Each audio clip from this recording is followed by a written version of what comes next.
కదా. నాన్ వేషన్ అన్న మాటలు అయితే నిజంగా చాలా తప్పు. నాన్ వేష పిచ్చిగా మాట్లాడడం నాకు నాన్ వేషన్ ఖండిస్తున్నాను. నాకు ఐఫోన్ ఇప్పించినంత మాత్రం గొప్పతనం కాదు. నేను క్వశ్చన్ ఏంటంటే బూతులు వాడొద్దు. యూ టేక్ రెస్పెక్ట్ ఏమంటారు, సారీ టేక్ రెస్పెక్ట్ అంటే పుంచుకోవాలి, మంచి రెస్పెక్ట్ అనేది. ఒక క్వశ్చన్ అయితే శివాజీ గారు హీరోయిన్ మెన్షన్ చేసి అన్నారు, అనసూయ చిన్మయ్ వీళ్ళందుకు రియేట్ అయ్యారు. వీళ్ళు హీరోలు కాకముందే వీళ్ళు హీరోలాగా ఫీల్ అవుతారు.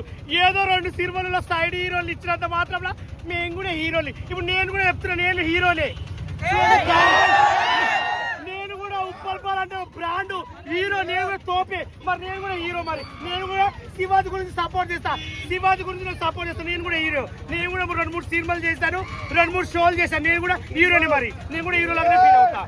ఇప్పుడు ఏమంటారు చెప్తాను ఆయన ఎవరికి మైక్ ఇస్తే ఎవరు పడితే వాడు చెప్తారు. మైక్ ఇస్తే నేను కూడా చెప్తా. ఆయన కూడా మైక్ తీసుకుని 2 మాటలు చెప్పిండు. ఎవరు పట్టించుకోవద్దండి. శివాజీ అన్న మాటలు ఏంటంటే ఫస్ట్ పార్ట్ ఒక్క విషయంలో తప్పు చెప్పిండు, 2వ దాంట్లో ఒక్కడే వాడిండు. కాబట్టి శివాజీ కూడా బెటర్ మంచి కోసం చెప్పిండు. ఏమంటే బయటికి వెళ్ళినప్పుడు కొంచెం పద్ధతికి వెళ్ళండి. సినిమాలో ఎక్కడన్నా బట్టలు వేసుకుని వద్దని చెప్పట్లని చెప్పాడు. తప్పులేదు. నేను ఉప్పల్ షాక్ అయ్యారా.